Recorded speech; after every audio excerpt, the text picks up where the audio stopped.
राम राम मित्रों। आज देश में धर्म और धार्मिक लोगों की कितनी बुरी से बुरी बातें क्यों ना हो, उसकी आलोचना करना बेहद खतरनाक है। इस्लाम में तो पहले से ही ये था। इस्लाम ने तो ईश निंदा जैसा अमानवीय कानून बना के रखा है कि कोई अगर उनके ईश्वर की निंदा कर देगा तो उसे मौत की सजा दी जाएगी। तो आज धर्म की आलोचना, धार्मिक कुकृत्यों में कहूँगा कि उनकी आलोचना भी बेहद खतरनाक है। आज हिंदू भी मुसलमानों की तरह रिजिड हो गए हैं इसको लेके, और मैं मानता हूँ कि इसका कारण जो है मुसलमान ही हैं, और उसके साथ साथ देश की राजनीति है। देश के वो राजनीतिक दल जो धर्म के नाम पे वोट का तुष्टीकरण करते हैं, उनकी देन है कि हिंदुओं की जो बर्दाश्त की सीमा थी वो खत्म हो गई, और आज वो भी मुसलमानों की तरह अपने धर्म की, चाहे वो बुरी बात ही क्यों न हो, उसकी आलोचना सुनने को तैयार नहीं है। मेरा जो संदर्भ है, जो विषय है, वो ये है कि अभी आपने सुना होगा कि ममता बनर्जी ने इस कुंभ आयोजन पे एक बयान दे दिया कि ये ये अमृत कुंभ नहीं बल्कि मृत्यु कुंभ है। उनकी घोर आलोचना हो रही है। यहाँ तक कहा जा रहा है कि उन्होंने सनातन का अपमान कर दिया। अगर आप कुंभ की अव्यवस्था तो मैं नहीं कहूँगा, अगर आप मृत्यु को देखिए तो जो कुंभ में भगदड़ हुई उसमें तमाम लोग मारे गए। दिल्ली रेलवे स्टेशन पे भगदड़ हुई, वो कुंभ के चलते ही भगदड़ हुई, और पूरे देश में जो है जब से कुंभ आरंभ हुआ है, आप कह सकते हैं कि प्रयागराज के आसपास ही नहीं बल्कि देश के तमाम रेलवे स्टेशनों और अन्य जगहों पे अफरा तफरी मची हुई है। पूरा जनजीवन, सामान्य जनजीवन जो अस्त व्यस्त है। अगर मरने वालों की संख्या तो सरकार तो 30 कह रही है, और 20 या 18 या 20 रही रेलवे स्टेशन पे करिए, लेकिन अगर आप मौतों की संख्या पर गौर कीजिए तो आने जाने वालों की दुर्घटनाएं हुई। यानी कुंभ के नाम पे जो मेरा अनुमान है कि कम से कम हजारों लोग काल कवलित हुए हैं, उनकी मृत्यु हुई है। संभवतः ममता बनर्जी ने सॉरी इसी संदर्भ में कहा होगा कि ये अमृत स्थान नहीं बल्कि मृत्यु स्थान बन चुका है। तो देश की भीड़ ने इसे मृत्यु स्नान ही बना दिया है।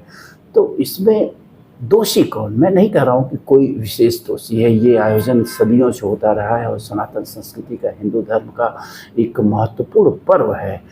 लेकिन इस बार इसे जिस ढंग से प्रचारित प्रसारित किया गया है कि 144 साल बाद ये महाकुंभ लग रहा है, और गौर करने वाली बात है कि 2013 में भी इसे 144 साल बाद कहा गया था। इसके पीछे के कई कुंभ में भी ये कहा गया था कि 144 साल बाद का ये कुंभ है, इसलिए बेहद महत्वपूर्ण है। जो नहाएगा वो मुक्त हो जाएगा, वो अमृत तो पा लेगा। ये एक तथाकथित हिंदूवादी ने तो यहाँ तक कह दिया कि जो मरने वाले हो मोक्ष को प्राप्त कर गए। My goodness. तो कुल मिला के मेरा कहने का तात्पर्य है, मैं आलोचना नहीं करना चाहता हूँ। कुंभ का आयोजन के लिए उत्तर प्रदेश सरकार ने बहुत प्रयास किया, इसमें कोई दो राय नहीं है। लेकिन मैं ये कह रहा हूँ कि मेरी दो मुद्दों पे आलोचना है। पहला मुद्दा तो ये है कि इतनी अधिक भीड़ को बुलाने की ज़रूरत क्या थी? आप छोटे से आयोजन के लिए भी परमिशन लेने जाइए सरकार से, एसडीएम के यहाँ, तो वो संख्या के आधार पर परमिशन देता है कि आप इतने से अधिक भीड़ नहीं जुटाएंगे, व्यवस्था हो सकती है।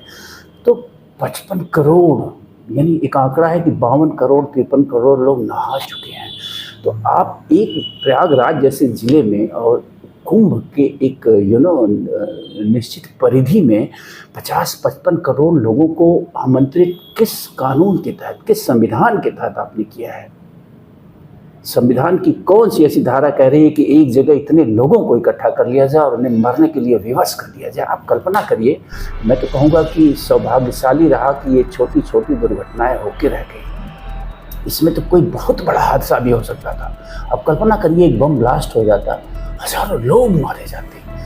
आज भी अभी आखिरी स्नान जो आपका शिवरात्रि स्नान है 26 को, उसके लिए भी करोड़ों करोड़ों लोग इकट्ठा हुए हैं। और मैं नहीं कहूँगा कि सरकार ही दोषी है, सरकार सबको गाड़ी पे बैठा के ला रही है। लोग अपनी श्रद्धा से भी जा रहे हैं, और श्रद्धा से अधिक एक टूरिस्ट प्लेस बनाने का प्रयास किया गया। इसके लिए सरकार आलोचना की पात्र है कि सरकार ने इसे टूरिस्ट प्लेस बनाने का प्रयास किया, और जो तथाकथित हिंदू साधु संत हैं उन्होंने 144 साल वाला नारा देकर भ्रमित किया हिंदुओं को कि ये 144 साल बाद ऐसा अमृत स्नान आ रहा है कि जो नहा लेगा वो मोक्ष प्राप्त कर लेगा, वो स्वर्ग में चला जाएगा।